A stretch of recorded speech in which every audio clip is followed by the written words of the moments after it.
Hi hello friends, welcome to my channel secret recipe. இன்னைக்கு நம்ம செய்ய போற recipe one pot dish mushroom biryani. இதுக்கு தேவையான இன்கிரீடியன்ட்ஸ் மஷ்ரூம், வெங்காயம், தக்காளி, கிரீன் சில்லி, புதினா, மல்லி இலை, இஞ்சி பூண்டு பேஸ்ட், பிரியாணி இலை, பட்டை, கிராம்பு, மராட்டி மொகு, star anise, dry rose petals.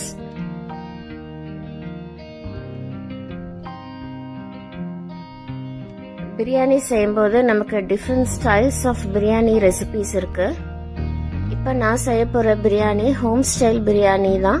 இதை நான் குக்கர்ல தான் இப்போ நான் பண்ண போறேன். இந்த பிரியாணிக்கு நம்ம எதுவுமே அரைக்க தேவையில்லை. நான் எல்லாமே அப்படியே தான் நான் யூஸ் பண்ண போறேன். இப்போ நம்ம பிரியாணி எப்படி பண்றதுன்னு பார்க்கலாம். இப்போ நம்ம ப்ராசஸ் ஸ்டார்ட் பண்ணிடலாம். பிரியாணி செய்யறதுக்கு தேவையான இன்கிரீடியன்ஸ் எல்லாம் நான் இப்போ எடுத்து வச்சிருக்கேன். இப்போ அது என்னன்னு பார்க்கலாம்.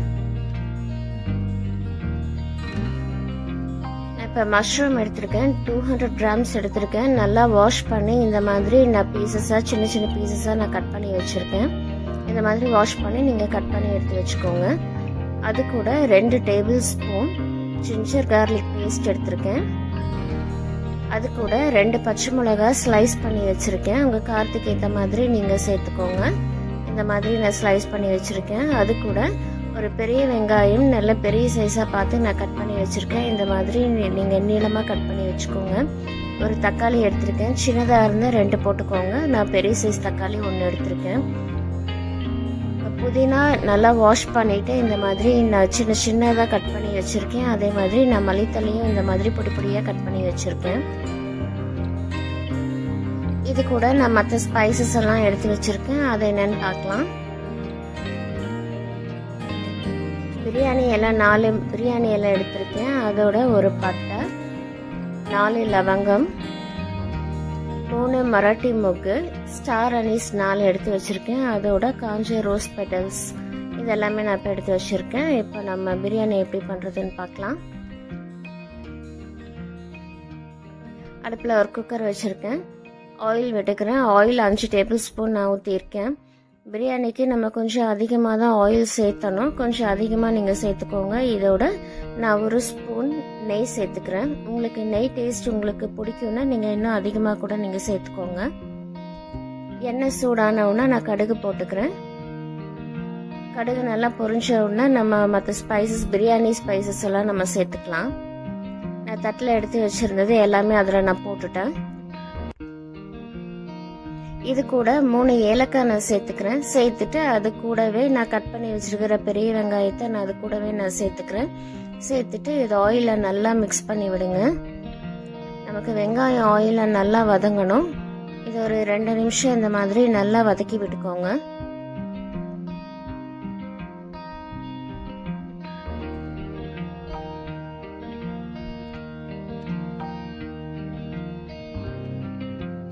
இது கூட நான் கட் பண்ணி வச்சிருக்கிற பச்சை மிளகாவை நான் கூட சேர்த்துட்டு நல்லா வதக்கிக்கோங்க. நம்ம பிரியாணி செய்யும்போது ஆயில் கொஞ்சம் அதிகமாக தான் நம்ம ஊற்றணும். அப்பதான் நமக்கு அடி பிடிக்காம இருக்கும். ஸோ கொஞ்சம் நீங்கள் அதிகமாக ஆயில் சேர்த்துக்கோங்க. சேர்த்துட்டு இது நல்லா மிக்ஸ் பண்ணி விடுங்க. ஆயிலில் நமக்கு வெங்காயம் நல்லா வதங்கும் போது நமக்கு அதோட டேஸ்ட் நல்லா இருக்கும். இதோட நான் கட் பண்ணி வச்சிருக்கிற தக்காளி நான் சேர்த்துக்கிறேன். தக்காளி நல்லா பொடி பொடியாக கட் பண்ணி வச்சுருந்தேன். அதை நான் அது கூட சேர்த்துட்டு இந்த ஆயிலே நம்ம நல்லா வதக்கி விட்டுக்கலாம். இந்த வெங்காயம் தக்காளி 2 சேர்த்து நல்லா வதங்கட்டும்.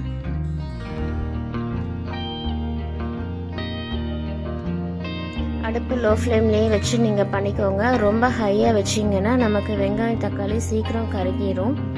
இந்த மாதிரி நீங்கள் லோ ஃப்ளேமில் வச்சு ஒரு 2 நிமிஷம் நல்லா வதக்கி விட்டுக்கோங்க.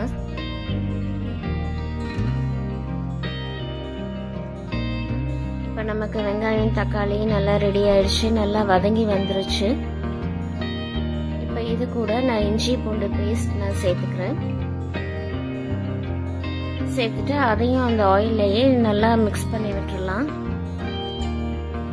நமக்கு இந்த மாதிரி ஆயிலில் நம்ம மிக்ஸ் பண்ணும்போது நமக்கு அந்த பச்சை வாசனை எல்லாம் போயிடும். ஸோ இந்த மாதிரி நீங்கள் ஆயிலை நல்லா வதக்கி விட்டுக்கோங்க.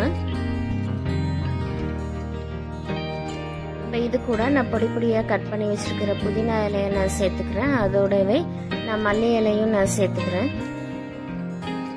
மாதிரி நம்ம பொடி பொடியாக கட் பண்ணி வச்சு நம்ம வந்து இதில் போட்டு வதக்கி செய்யும்போது நமக்கு அது டேஸ்ட்டும் நல்லா இருக்கும், நமக்கு சாப்பிடும்போதும் நல்லா இருக்கும். ஸோ இந்த மாதிரி நீங்கள் பொடி பொடியாக கட் பண்ணி போட்டுக்கோங்க.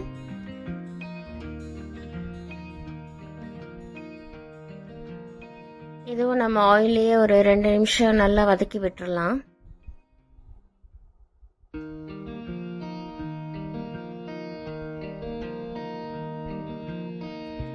இப்போ இது வதங்கினதுக்கு அப்புறம் நான் கட் பண்ணி வச்சிருக்கிற மஷ்ரூமை நான் அது கூட நான் சேர்த்துக்கிறேன். சேர்த்துட்டு அதையும் நல்லா கலந்து விட்டுடலாம். நமக்கு மஷ்ரூம்ல அதுலேயே கொஞ்சமா தண்ணி இருக்கும். ஸோ அந்த தண்ணியெல்லாம் கொஞ்சம் ட்ரை ஆகுற வரைக்கும் இந்த மாதிரி நீங்க நல்லா வதக்கி விட்டுக்கோங்க.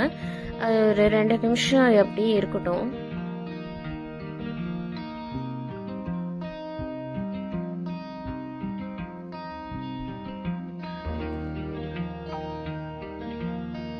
இதில் இருக்கிற தண்ணி கொஞ்சமாக வெளியே வருது. ஸோ அந்த தண்ணி எல்லாமே நம்ம ட்ரை பண்ணிடலாம். ட்ரை பண்ணுற வரைக்கும் ஒரு 2 நிமிஷம் அது அப்படியே இருக்கட்டும். நீங்கள் நல்லா வதக்கி விட்டுக்கோங்க. இதை அப்பப்போ நம்ம வதக்கி விடணும், இல்லைன்னா நமக்கு கீழே அடி பிடிச்சிக்கும். இப்போ இந்த டிஷ்க்கு தேவையான சில்லி பவுடர் நான் சேர்த்துக்கிறேன். உங்கள் காரத்துக்கு தகுந்த மாதிரி நீங்கள் சேர்த்துக்கோங்க. நம்ம ஏற்கனவே பச்சை மிளகா போட்டிருக்கோம், ஸோ பார்த்து சேர்த்துக்கோங்க. சேர்த்துட்டு அதையும் நம்ம கேலான் கூடவே நல்லா மிக்ஸ் பண்ணி விட்டுறலாம்.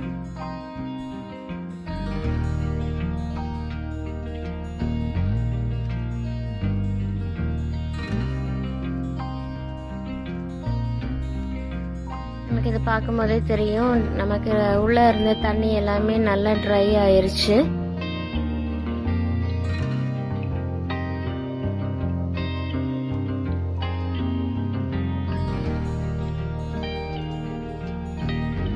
இது கூட நான் கொஞ்சமா மஞ்சள் பொடி சேர்த்துக்கிறேன்.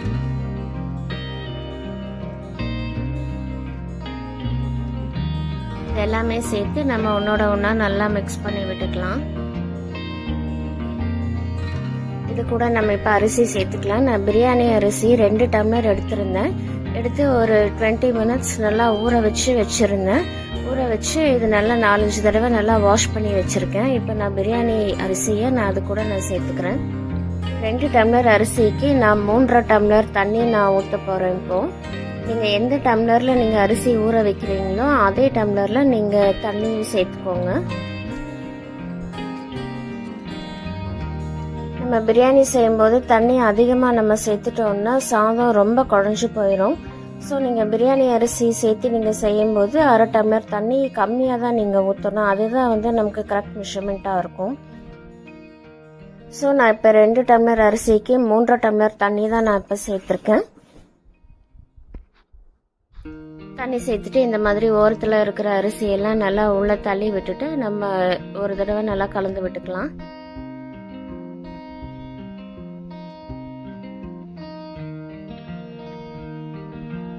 இப்போ இந்த ரைஸ்க்கு தேவையான உப்பு நம்ம சேர்த்துக்கலாம்.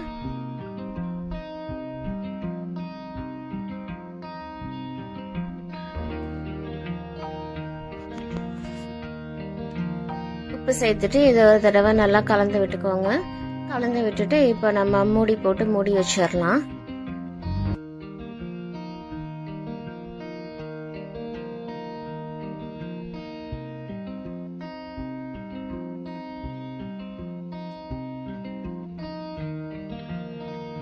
இதை நல்லா கலந்து விட்டாச்சு. இப்போ நம்ம அதை மூடி வச்சிடலாம். மூடி வச்சு 2 விசில் வச்சு நம்ம எடுத்துக்கலாம். இப்போ 2 விசில் வர வரைக்கும் நம்ம வெயிட் பண்ணலாம். இப்போ நம்மளோட பிரியாணி ரெடி ஆகிறதுக்குள்ள நம்ம ரைத்தா ரெடி பண்ணிக்கலாம். இப்போ நான் கெட்டி தயிர் ஒரு கப்பில் நான் எடுத்து வச்சுருக்கேன். அது கூட பெரிய வெங்காயம் ரொம்ப நைஸாக ஸ்லைசஸாக நான் கட் பண்ணி வச்சுருக்கேன். அதையும் நான் அது கூட சேர்த்துக்கிறேன். கொஞ்சமாக மல்லி எல்லாம் நான் சேர்த்துக்கிறேன். உங்களுக்கு தக்காளி சேர்த்துறதுன்னா நீங்கள் சேர்த்துக்கோங்க, உங்கள் டேஸ்ட்டுக்கு ஏற்ற மாதிரி நீங்கள் சேர்த்துக்கோங்க. சேர்த்துட்டு இந்த டிஷ்க்கு தேவையான உப்பை நம்ம போட்டுக்கலாம்.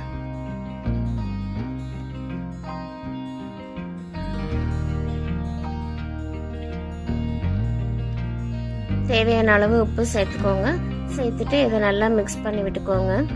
ரொம்ப கெட்டியாக இருந்தால் நீங்கள் கொஞ்சமாக தண்ணி கூட நீங்கள் சேர்த்துக்கலாம். சேர்த்துட்டு இதை நல்லா மிக்ஸ் பண்ணி விட்டுக்கோங்க.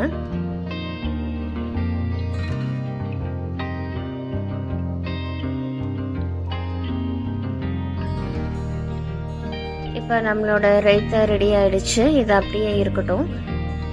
இப்போ நான் குக்கரில் 2 விசில் வச்சு நான் ஆஃப் பண்ணி இறக்கி வச்சுருக்கேன். இப்போ ப்ரெஷர் ரிலீஸ் ஆயிடுச்சு. இப்போ இதை நம்ம ஓப்பன் பண்ணி பார்க்கலாம்.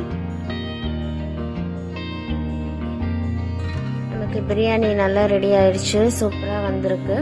இந்த மாதிரி நீங்கள் கிளறும் போது சைட்லேருந்து நீங்கள் கிளறி விட்டுக்கோங்க. எல்லா சைட்ஸ்லேருந்தும் இந்த மாதிரி நீங்கள் மெதுவாக இப்படியே கிளறி விட்டுக்கோங்க. இப்படி நம்ம கிளறி விடும்போது நமக்கு சாதம் நல்லா உடையாமல் வரும்.